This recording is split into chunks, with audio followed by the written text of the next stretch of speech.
नमस्कार दोस्तों, स्वागत है आप सभी का टेट पॉसिबल की ऑनलाइन क्लासेस में।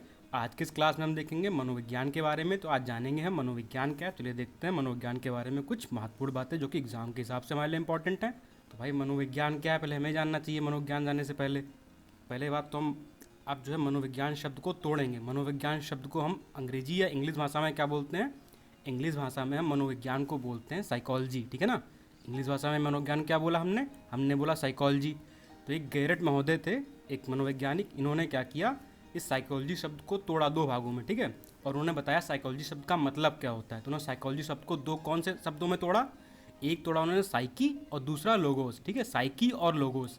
और साइकी और लोगोस का उन्होंने मतलब बताया। साइकी शब्द का अर्थ होता है आत्मा, वहीं लोगोस शब्द का मतलब होता है अध्ययन करना। तो उन्होंने एक अनुमान लगाया कि साइकोलॉजी शब्द का मतलब क्या हुआ, आत्मा का अध्ययन करना। और काफ़ी समय तक ये परिभाषा चलती रही और हमने उसी शब्द को एज इट इज़ आज तक अडॉप्ट किया हुआ है। हम बोलते आज भी साइकोलॉजी हैं, लेकिन आज साइकोलॉजी शब्द के मायने आत्मा के अध्ययन से काफ़ी अलग हो चुके हैं।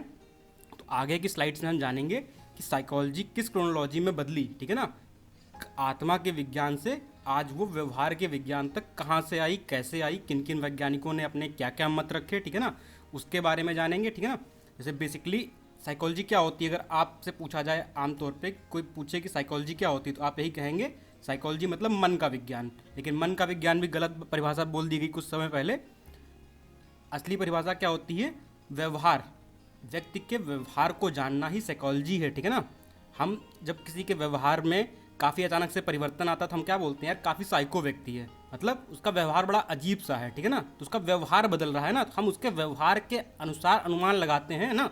तो उसी तरीके से साइकोलॉजी क्या है, व्यवहार का अध्ययन है, ठीक। लेकिन आने वाली स्लाइड्स में हम देखेंगे किस तरीके से साइकोलॉजी शब्द के मायने समय दर समय बदलते रहे, पीढ़ी दर पीढ़ी बदलते रहे, ठीक है।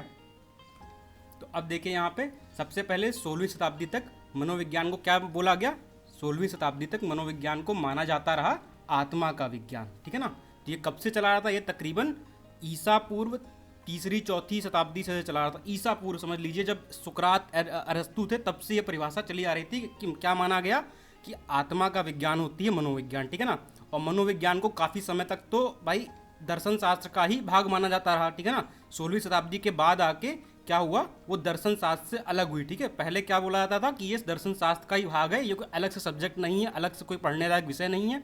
जो छात्र उस समय आज से 400-500 साल पहले अध्ययन करते थे, वो मनोविज्ञान को दर्शन शास्त्र के अंतर्गत ही उसका अध्ययन करते थे, कोई अलग से इसको नहीं पढ़ते थे वो। लेकिन कुछ समय बाद 17वीं शताब्दी में क्या हुआ, एक महोदय आए, उनके बारे में आगे आपको बताऊंगा। उन्होंने क्या कहा कि भाई नहीं, दर्शन शास्त्र अलग चीज़ है, मनोविज्ञान अलग चीज़ है, ठीक है ना। दर्शन शास्त्र में हम अपने विचार बताते हैं, लेकिन मनोविज्ञान में हम दूसरों के विचार जानने की कोशिश करते हैं, दूसरों का व्यवहार जानने की कोशिश करते हैं, ठीक है।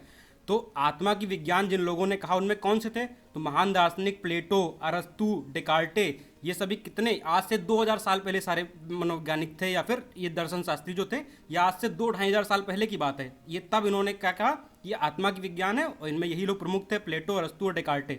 लेकिन आत्मा शब्द का ये व्याख्या नहीं दे पाए। इनके बाद जो भी आए वो भी आत्मा शब्द की व्याख्या नहीं कर पाए कि आत्मा शब्द का तात्पर्य क्या है। कि आत्मा के हम क्या बोलते हैं, आदमी मर गया, उसके बाद क्या हुआ, उसकी आत्मा रहेगी, शरीर चला गया। तो क्या वो जो आत्मा रहेगी, क्या आप उसका अध्ययन कर सकते हैं जो आज वो दिखाई नहीं देती?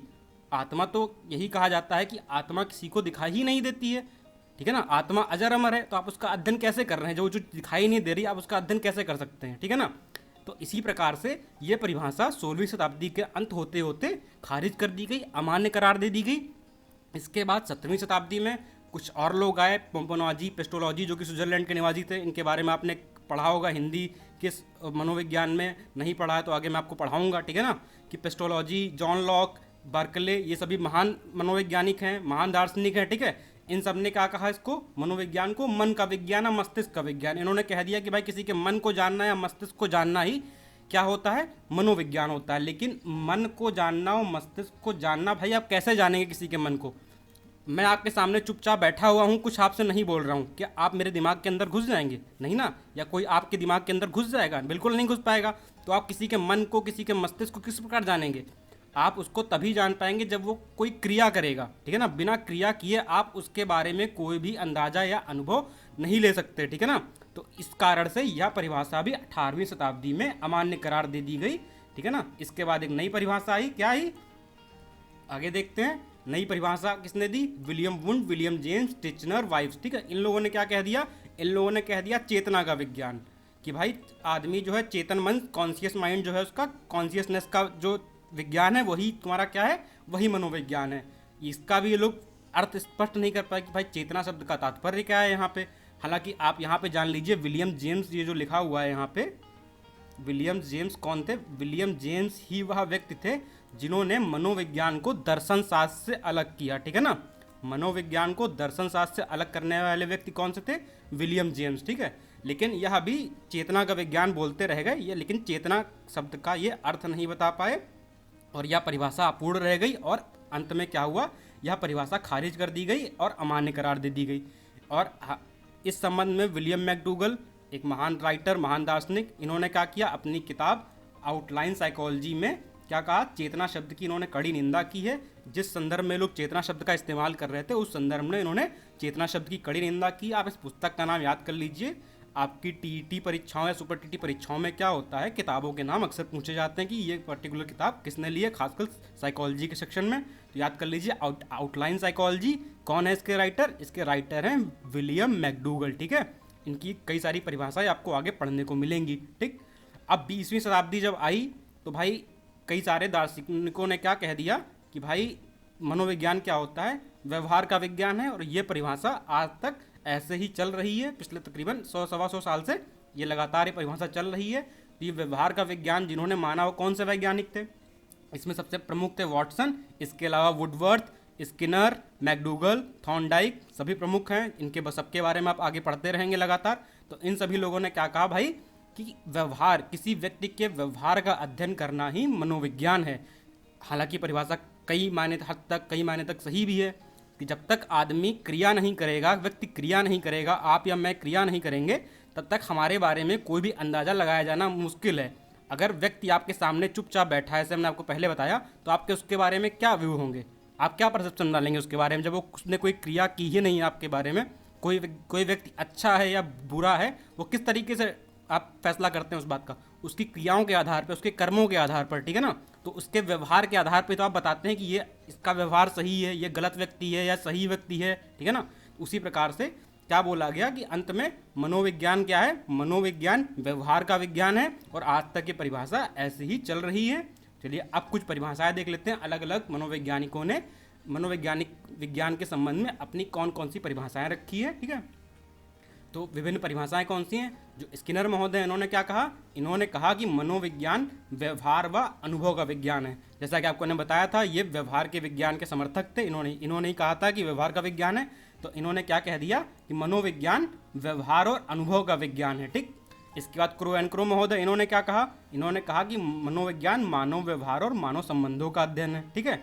देखिए सब लोग यही कह रहे हैं ना कि अब जो परिभाषाएं वर्तमान में मानी गई हैं, जो सर्वमान्य हैं, उनमें सब में एक बात खास है, व्यवहार, कि कहीं ना कहीं व्यवहार और मानव संबंधों का अध्ययन ही बताते हैं ये लोग, क्या है, मनोविज्ञान है। तो क्रो एंड क्रो ने भी कह दिया कि मनोविज्ञान क्या है, मानव व्यवहार मतलब मनुष्य के व्यवहार और मनुष्य के संबंधों का अध्ययन, ठीक है, कि मनुष्य के बीच में कैसा संबंध है, अच्छा है बुरा है, ये कैसे पता लगाएंगे, उनके व्यवहार से इसका पता लगाएंगे ना आप। तो क्या है वो इनके अनुसार वही मनोविज्ञान है। इसके बाद वुडवर्थ महोदय इन्होंने क्या कहा कि मनोविज्ञान, इन्होंने पूरी क्रोनोलॉजी दी वुडवर्थ की। इनकी आप क्रोनोलॉजी पढ़ लीजिए, डेफिनेशन आपको चल जाएगा मनोविज्ञान को कहाँ से शुरू हुई थी मनोविज्ञान और कहाँ खत्म हुई जाके। इन्होंने क्या कहा, मनोविज्ञान ने सर्वप्रथम अपनी आत्मा का त्याग किया। सबसे पहले आत्मा का विज्ञान माना जाता था मनोविज्ञान को, उसे नकार दिया गया। तो क्या हुआ, आत्मा का त्याग किया, फिर मन और मस्तिष्क का त्याग किया, फिर उसके बाद क्या माना गया था, उसके बाद हमने माना था कि मन और मस्तिष्क का विज्ञान है, उसका भी त्याग किया। उसके बाद अपनी चेतना का भी त्याग किया, क्योंकि चेतना वाली भी डेफिनेशन अमान्य करार दे दी गई थी जो विलियम जेम्स की थी, ठीक है। उसके बाद वर्तमान में मनोविज्ञान क्या है, व्यवहार और विधि के स्वरूप को स्वीकार करता है, ठीक। तो अब क्या है, मनोविज्ञान व्यवहार और विधि के स्वरूप को स्वीकार करता है। तो इनकी ये डेफिनेशन अगर आप पढ़ लेंगे तो आपको क्या, मनोविज्ञान की पूरी क्रोनोलॉजी समझ में आ जाएगी कि किस तरीके से मनोविज्ञान ने अपना रूप बदला, ठीक है। कुछ और परिभाषाएं, मन के अनुसार, मन ने क्या बताया कि आधुनिक मनोविज्ञान का संबंध व्यवहार की वैज्ञानिक खोज से है, ठीक है ना। कि अब हम मनोविज्ञान में क्या पढ़ते हैं कि जो ह्यूमन रिलेशन है, मानव का या फिर मानव का जो बिहेवियर है, उसमें किस तरीके से वैज्ञानिकता है उसकी खोज करना, ठीक है। वो किसके अनुसार था, मन के अनुसार। अब आगे आए वॉटसन महोदय ने क्या बताया कि मनोविज्ञान व्यवहार का शुद्ध, निश्चित, सकारात्मक, धनात्मक विज्ञान है। तो इन्होंने मनोविज्ञान को क्या बता दिया कि व्यवहार का शुद्ध, निश्चित और सकारात्मक, धनात्मक विज्ञान क्या है? मनोविज्ञान।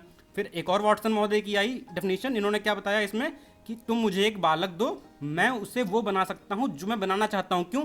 क्योंकि मैं उसे अपने व्यवहार के अनुसार ढाल दूंगा। ठीक है, जैसा मैं व्यवहार करूंगा वैसा ही वह बालक व्यवहार करेगा, और अंत में क्या होगा? वो वैसा ही बन जाएगा जैसा मैं उसे बनाना चाहता हूं। उन्होंने ये कह दिया। ये डेफिनेशन कई बार अलग अलग टीटी के परीक्षाओं में आ चुकी है, तो आप इस डेफिनेशन को याद कर लीजिए। हालांकि डेफिनेशन सभी इंपॉर्टेंट है, खासकर छोटी डेफिनेशन होती हैं अक्सर पूछ देता है कि वो किसकी हैं। तो ये था आज का मनोविज्ञान का वीडियो। आपसे मिलते हैं अगले वीडियो में, जिसमें हम कुछ और बातें डिस्कस करेंगे शिक्षा मनोविज्ञान के बारे में।